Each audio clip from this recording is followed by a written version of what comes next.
ഇന്ന് പണികൾ കുറച്ച് കൂടുതലുള്ളതുകൊണ്ട് ബേസിക്കലി എനിക്ക് തീരെ വയ്യാത്തോണ്ടും രാവിലെ സിമ്പിൾ ആൻഡ് പ്രോട്ടീൻ റിച്ച് ആയിട്ടുള്ള ബ്രേക്ക്ഫാസ്റ്റ് ആയിരുന്നു കേട്ടോ. കുറച്ച് ഹോട്ട്സ് പാലി കലക്കി കുടിച്ചു. നമ്മുടെ അല്ലൂസിന് വേണ്ടിയിട്ടുള്ള ബ്രേക്ക്ഫാസ്റ്റ് ആണ്. അവന് നെയ്യിൽ പഴം ഇതുപോലെ ഒന്ന് ടോസ്റ്റ് ചെയ്ത് കൊടുക്കും. ഇനി ഇന്നലത്തെ സാമ്പാർ ഒന്ന് ചൂടാക്കാൻ അടുപ്പത്ത് വെച്ചപ്പോഴാണ് ഞാൻ ആ തുണിയില്ലാത്ത സത്യം മനസ്സിലാക്കുന്നത് കേട്ടോ. എനിക്ക് സ്മെല്ലൊന്നും ഇല്ല, ടേസ്റ്റും ഇല്ല, സ്മെല്ലും ഇല്ല കേട്ടോ. പണി പാളിയെന്നാ തോന്നുന്നത്. ഇതല്ല കോവിഡ് എങ്ങാനാണ്. ഇനിയിപ്പോൾ ആണെങ്കിൽ തന്നെ നമ്മൾ ഇതൊക്കെ എത്ര കണ്ടതാണ്. കുറച്ച് ഉള്ളിയുടെ ആവശ്യമുണ്ട്, അതുകൊണ്ട് ഞാൻ കരഞ്ഞു പിഴിഞ്ഞത് നന്നാക്കി എടുത്തു. അതിന് ശേഷം നമ്മൾ ഇതൊക്കെ കൂടി ചതച്ച് പ്ലസ് വെളുത്തുള്ളിയും കൂടി ഉണ്ട്. നമ്മൾ ഇതൊക്കെ കൂടി മൂപ്പിച്ചിട്ട് പയറ് തോരൻ വെക്കാനുള്ള പ്ലാനിങ്ങിലാണ്. സത്യത്തിൽ ഇതിൽ ഉപ്പുണ്ടോ മുളകുണ്ടോ എന്നൊന്നും എനിക്ക് അറിഞ്ഞുകൂടാ.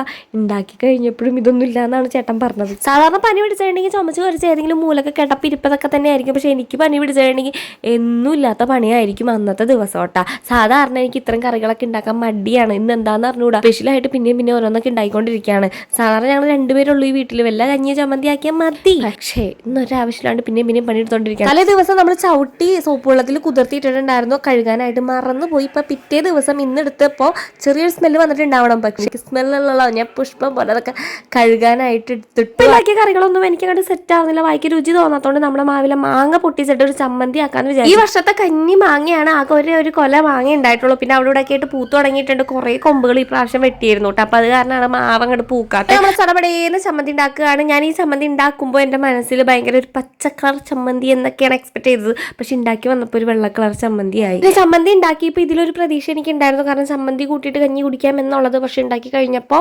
ചമ്മന്തിയിലും വലിയ രുചിയൊന്നും തോന്നിയില്ല കേട്ടോ. പിന്നെ സാമ്പാർ, തോരൻ, മെഴുക്കുവരട്ടി, ചമ്മന്തി, മുളക് ഇതൊക്കെ കൂട്ടിയിട്ട് നമ്മളെ ചേട്ടന് ചോറ് കൊടുത്തു. ഞാൻ പിന്നെ കഞ്ഞിയിൽ ഉപ്പിട്ട് ഇത്തിരി പപ്പടവും ചമ്മന്തി കൂട്ടിയാണ് കഴിച്ചത്. അപ്പൊ അടുത്ത വീട്ടിൽ കാണാൻ ചേട്ടൻ.